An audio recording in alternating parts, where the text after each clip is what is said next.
And I know it can be really daunting, especially starting out wanting to get closer to God and not really understanding what that looks like. When other people talk about quiet time, like what does that even mean? Hey guys, welcome back to my channel. My name is Melody. I make faith-based content here on YouTube and I post a new video every single Tuesday. So if that is something you're interested in, be sure to subscribe. If you are a returning subscriber, hello. Welcome back. Let's go ahead and hop into today's video. So in today's video, we are going to be talking about 5 ways to spend more time with God. I really equate spending time with God to growing in your relationship with God. So that's really what we're going to be focusing on today. And I know it can be really daunting, especially starting out wanting to get closer to God and not really understanding what that looks like. When other people talk about quiet time, like what does that even mean? So we're going to be focusing and going through all of that today. And yeah, if you're interested, then keep on watching. So first and foremost, the first way that you can spend more time with God is by reading the Bible.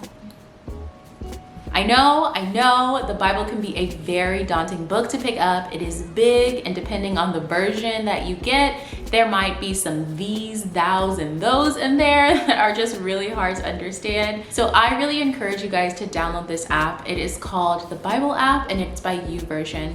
I'm gonna pop up on the screen over here how you can download it, but essentially once you have the app, you literally have access to every single version of the Bible that exists. So if you guys are new to reading the Bible and find it confusing like I did, I really encourage you to check out the Message version. So it's going to be MSG.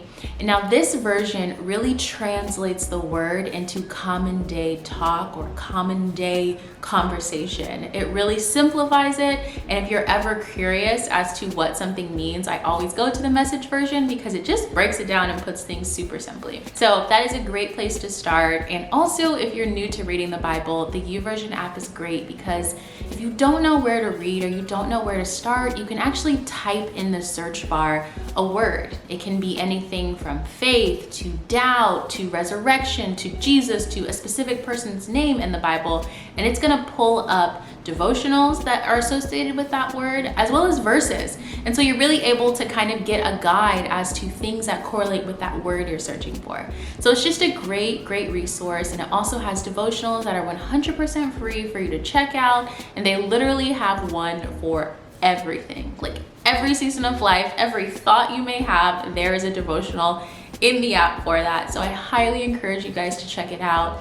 I also have created a 7-day Bible study through the book of Romans. And so finding devotionals is another great way to go through the Bible, to get more familiar with it, and to have a guide through it because it can be daunting. So reading the Bible is just a great way for you to learn more about God's heart, learn more about God's character, learn more about his love for you, learn more about Jesus. It's just the one-stop shop. So that is going to be my first tip for you. Spend time in the Word. The second way to spend more time with God is by listening to worship music. I cannot recommend this enough. When I first was starting out my walk with God, I started to make that transition into just naturally gravitating more towards the Christian music scene. And I just felt such a change in my spirit. When you are listening to songs and getting the lyrics to songs that are glorifying God stuck in your head, you feel closer to him. You get to know him more because you're learning more about his character through these songs. And you also are just able to understand and start to really grasp and absorb his love for you. I know that there are a lot of songs that when I first was starting out my walk really just penetrated my heart in a way that I can't explain, and allowing me to understand his love for me. And that really started to change my heart, and once my heart started to change, my actions started to change and my desires.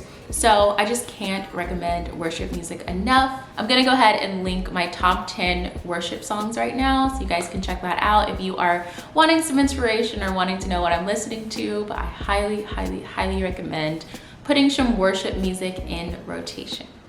So number 3 on the list is podcasts. Listening to podcasts is a great way for you to spend time with God. It's a great way for you to learn more about his character. And there really are some amazing Christian podcasts out there right now. Some of my favorites are the Bible Project podcast, and I highly suggest you subscribe to the YouTube channel as well. They just make beautiful videos that break down some complicated biblical terms, biblical books, and they make it so simple, and it's visually it's just beautiful. I'm a visual learner, so I absolutely love watching their videos. And when I found out they had a podcast, I was like, great, I am a fan.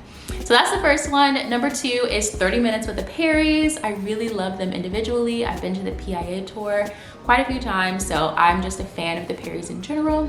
Number 3, I listened to the She's Here For It podcast, and that is by Abby Kappa. And she really does this great thing where she combines Christian living with kingdom-driven entrepreneurship. And so me, being a business owner, being on YouTube, I find her podcast so valuable and so encouraging on how to make Christian-minded decisions in your business, and just how to incorporate Jesus more into your business and like keep him as the focus.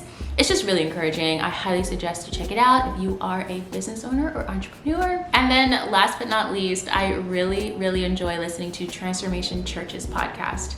So if you didn't know this, most churches have a podcast where they post the Sunday services that they stream generally on YouTube. They put that on their podcast. So it's just a great way for you to get your sermons in throughout the week and not just on Sunday.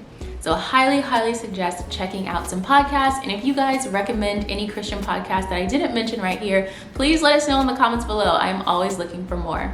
So number 4 on the list is really prioritizing spending time with God, figuring out what is your secret recipe to growing your relationship with him. The way that we all spend time with God is gonna look different, right? I personally love journaling, quiet time, reading the Bible, going through a devotional, and just having that time in the morning. Now, I didn't always do that in the morning. It kind of depended on my life and the schedule that I was living at the time, but that is what I like to do now. And my boyfriend, for example, he feels the closest to God when he's outside in nature, going on hikes. So it's really about figuring out and getting to know you, getting to know yourself, and getting to know God. What is your relationship like? And then once you find out the ways that you're able to spend time with him in a way that's meaningful for you, prioritizing that. So that means for me, I spend time in the morning and I wake up early to get that time in. I have some friends that like to spend time with God at night. And so whatever that looks like for you, prioritizing it. And this really goes perfectly hand in hand with this song called Make Room by Jonathan McReynolds. I actually put this on my worship playlist video that I posted, but it's really about making time. It's up to us, and we're not gonna do it perfectly, and I don't wanna put any pressure on you to think that I do it perfectly, because I am far from perfect, and I don't always put my quiet time in every day, but it's always a goal that I have. And I think that it's important for us to understand that our relationships with God are gonna be unique, just like we are unique. So figuring out what does that look like and how can I prioritize that specific time that I have set aside for God every single day. So we made it to the end of the list. And number 5, the 5th way to spend more time with God is to join a community group, or a small group, or a life group, whatever you call it. Basically, get into community with other like-minded individuals. Nowadays, this can be virtual. You can join a Facebook group. I will have a link below to the For His Glory Sisterhood Facebook group if that's something you're interested in joining. But it is just so important to be around like-minded individuals trying to walk out this Christian life and to lean on others. You learn so much about God by learning about who he is and how he showed up for other people in their life, and to also share your testimony, share your walk, share where you are, and to lean on one another. Community is just so important, and you would just be surprised how close you can feel to God when you are just on that path with him with others. So I cannot recommend getting into a life group, community group, a small group, whatever you call it. I cannot recommend it enough. All right, guys, this is my short and sweet list of 5 ways that we can spend more time with God. I hope you enjoyed this video. If you did, be sure to give it a thumbs up. If you have any suggestions on other ways that we can easily start to incorporate more of God into our daily life, let us know in the comments below. Again, I make videos and post something new every single Tuesday. So if you haven't subscribed already, be sure to, and I will see you in my next video. Peace.